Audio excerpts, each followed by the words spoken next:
Así que hemos recordado desde Abraham que iba a sacrificar a su hijo Isaac, donde veíamos la cúpula dorada que en la mente no la tenemos en aquella época. El pueblo judío, el pueblo en Egipto, la liberación, hemos vuelto, Josué, entrada en la tierra prometida con el arca de la alianza, 369 años que hacíamos el recuerdo que estaba, luego el rey Saúl que la pierde y David que la recupera y la va a traer al mismo lugar donde estaba la cúpula dorada. ¿Se acuerdan? Había una cúpula dorada ahí. Pues David la va a llevar allá, pero no puede construir templo. Porque tenía sangre en las manos, porque Dios no se lo permitió. Le dijo, yo sé que me amas mucho, y David amaba tanto a Dios, pero no va a construir. ¿Y el templo quién lo va a construir? Su hijo, Salomón. ¿Se acuerdan? Con madera que venía del cedro del Líbano. ¿Se acuerdan el primer día que hablábamos de esto? O sea que lo va a construir en el mismo lugar donde, ¿recuerdan que habíamos visto una cúpula dorada? Pues es el mismo lugar. Y durante 400 años... mismo que se separaron las tribus del norte de la tribu de Judá, durante 400 años existió ese templo, esa casa de Dios. Hasta el año 586 antes de la era cristiana, cuando nosotros recordamos a este que venía de Babilonia, Nabucodonosor. ¿Y los judíos a dónde son llevados? A Babilonia. ¿Y qué pasó con el templo? Destruido. 70 años después, nosotros vemos que aparece un señor llamado Esdras, que lo tenemos en la Biblia, búsquenlo. Y Esdras está pidiendo de Ciro y de Jerjes que le permitan volver para los orígenes. Mucho cuidado y por favor no se equivoquen y no dejen que les cuenten historietas. Muchos volvieron, abro comillas, pero muchos no es volver. Porque pasaron 70 años y ya no es la persona que se fue. Ni por ahí ni el hijo, y por ahí el nieto, y por ahí el nieto dice, ¿a dónde voy a volver? ¿A dónde tengo que ir? Yo me quedo acá. Y ahí tenemos muchos judíos que quedaron en Babilonia y en otros lados. Otros volvieron. Otros vinieron. ¿Vinieron para qué? Pues no saben para qué. Pero están viniendo. Pero están escuchando a Esdras y están escuchando la palabra. Y años después aparecerá con nosotros también alguien llamado Nehemías, que va a decir, vamos a construir el templo, un segundo templo. Pero con una mano vamos a construir, con la otra vamos a tener la espada para defenderlo. Así que construyeron ese segundo templo. Va a continuar ese segundo templo en el mismo lugar donde teníamos la cúpula dorada. ¿Se acuerdan que estaba por ahí? Así que el segundo templo, ese segundo templo, Esdras, Nehemías, luego llegarán los griegos, y los griegos van a hacer estragos. Y esos griegos están llegando en el siglo IV, antes de la era cristiana, hacen estragos. Pero en el siglo II, antes de la era cristiana, aparecen los macabeos, los hasmoneos, y recuperan el lugar del templo. Incluso hay una festividad judía, habrán visto que hay candelabros de 7 brazos y candelabros de 9 brazos. De 7 brazos eran del templo y del 9 porque se produjo un milagro de luminarias. Y con aceite de una noche se permitió para 8 noches tener aceite para iluminar el templo, la casa de Dios. Y esa casa de Dios vuelve a la vida y continúa la vida. En el año 63 antes de la era cristiana dejan de gobernar los hasmoneos macabeos y llegan los romanos. Y entre los romanos llegó alguien llamado Pompeyo, pero años después va a llegar nuestro querido y conocido megalómano paranoico genio loco Herodes. Y este quiere quedar bien por un lado con Roma, es paranoico, tiene que solucionar un problema que tenga con los judíos o no, y va a mejorar el templo. El templo que tenía un tamaño pequeño lo multiplica en tamaño. Hace una construcción enorme e increíble que le ha llevado decenas de años. Él murió en el año 4 antes de la era cristiana, pero ya estaba ese templo desarrollado. Años después recordábamos la historia de Jesús, que había comenzado muy mal, porque el megalómano paranoico genio loco había escuchado que habría nacido alguien que podría acabar con su fuerza, que alguien que tenga más fuerza que él. Por eso mandó matar a los niños primogénitos judíos entre 0 y 2 años. Entre ellos estaría Jesús. Murió Herodes. Pasaron los años. Conocemos la vida de Jesús. Ese Jesús que fue presentado en ese templo cuando era niño con 40 días. Que estuvo en ese templo a los 12 años para convertirse en adulto, para ser hombre entre los hombres, y no que se perdió, sino que estaría comenzando a cuidar los asuntos de su padre. Ese Jesús que luego habrá venido muchas veces, que los evangelistas no tienen interés en contar cuántas veces que llegue un judío aquí, pero algunas fueron muy especiales. Y la más importante de todas es cuando Jesús entiende que está para cumplir su misión.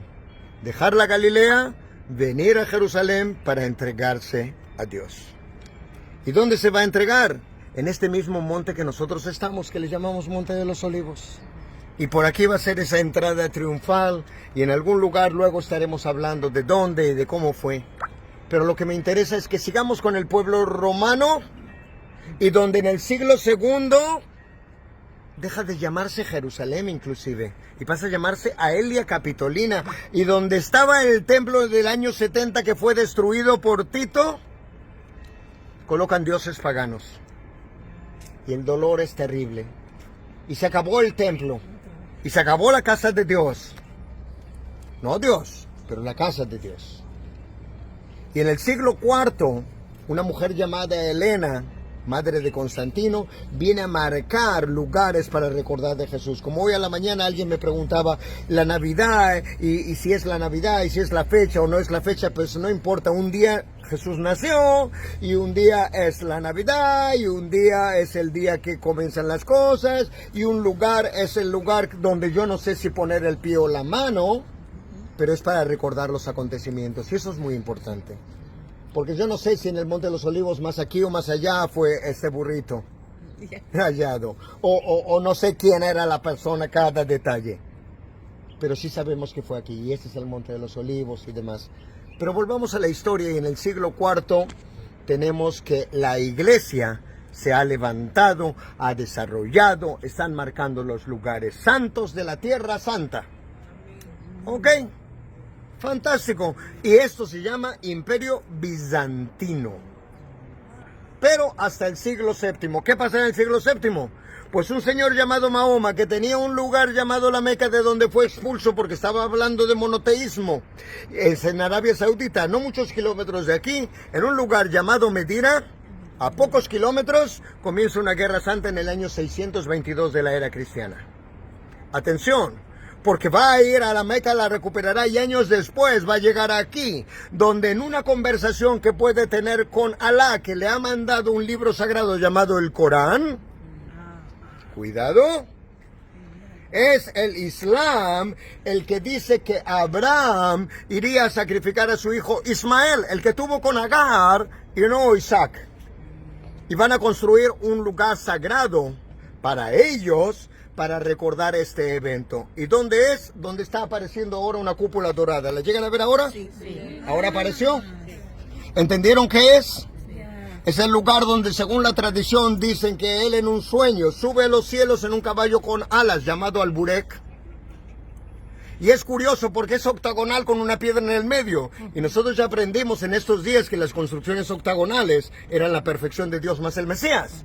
Y hay cerca de aquí una iglesia que ya no es iglesia, donde tiene forma octagonal, tiene piedra en el medio y se recuerda la ascensión de Jesús. Lo que están haciendo esos señores era copiando la idea base. Ahora será Mahoma el que sube a los cielos y no Jesús. Pero nosotros entendemos, es la historia de ellos, es el mundo de ellos.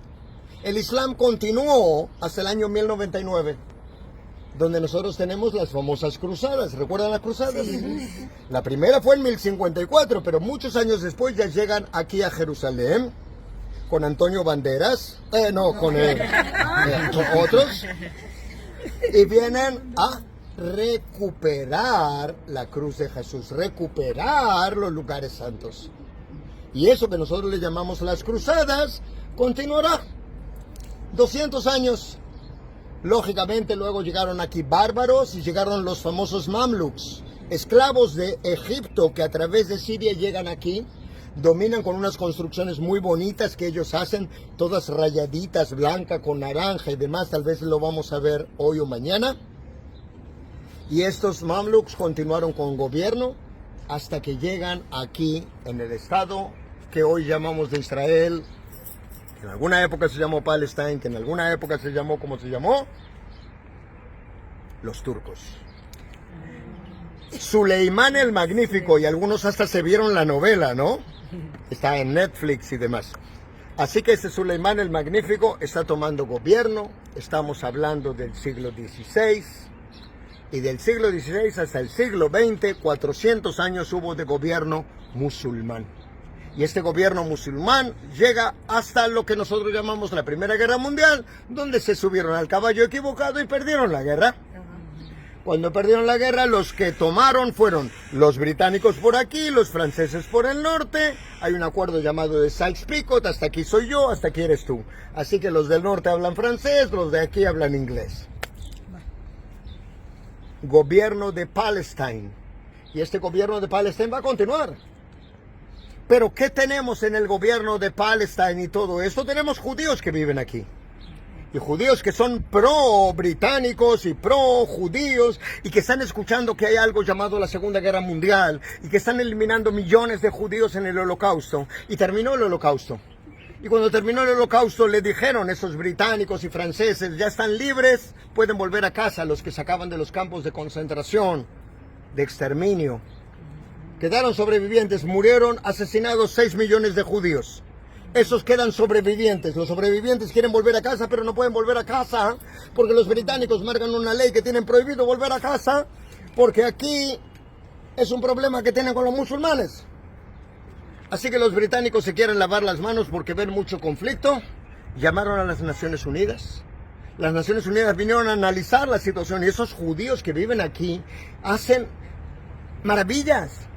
Hacen reverdecer el desierto. Esos merecen tener una tierra, pero vamos a votación. Y el 29 de noviembre de 1947 se llama votación. Y 33 países votaron a favor del Estado del pueblo judío. Y los británicos dicen, para el 14 de mayo de 1948 yo me voy, que se maten entre ellos. Porque había mucho conflicto y mucha guerra. Y se van. Y un señor de cabellos alargados llamado David Ben Gurión, que no consigue siquiera subir a Jerusalén, en Tel Aviv, está para declarar que está el Estado del pueblo judío y que no sabían si le iban a llamar Israel, Judá, no importaba el nombre, importaba declarar que hay un Estado del pueblo judío. Ya llevamos 74 años de esto y pasaron 74 años, más otro tanto, y hoy tenemos un Estado del pueblo judío, pero el Estado del pueblo judío que se declara tenía Cisjordania, y la parte oriental de Jerusalén era Cisjordania, hasta 1967, la Guerra de los 6 días en que se reunifica, y los soldados dicen, la casa la tenemos de vuelta para con nosotros, y ahí estamos, 1967, y la casa está con nosotros, y empieza a ser el Estado de Israel, y tenemos el lugar del templo. Y algunos me preguntan, ¿y qué pasa con el templo?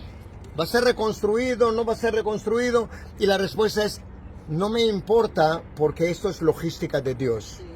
Habrá un día, habrá un momento, habrá un lugar.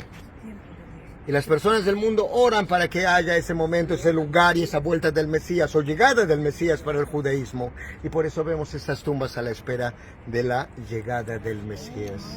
Así que todos estamos en la misma línea, todos estamos en el mismo cuadro y todos estamos buscando esta respuesta.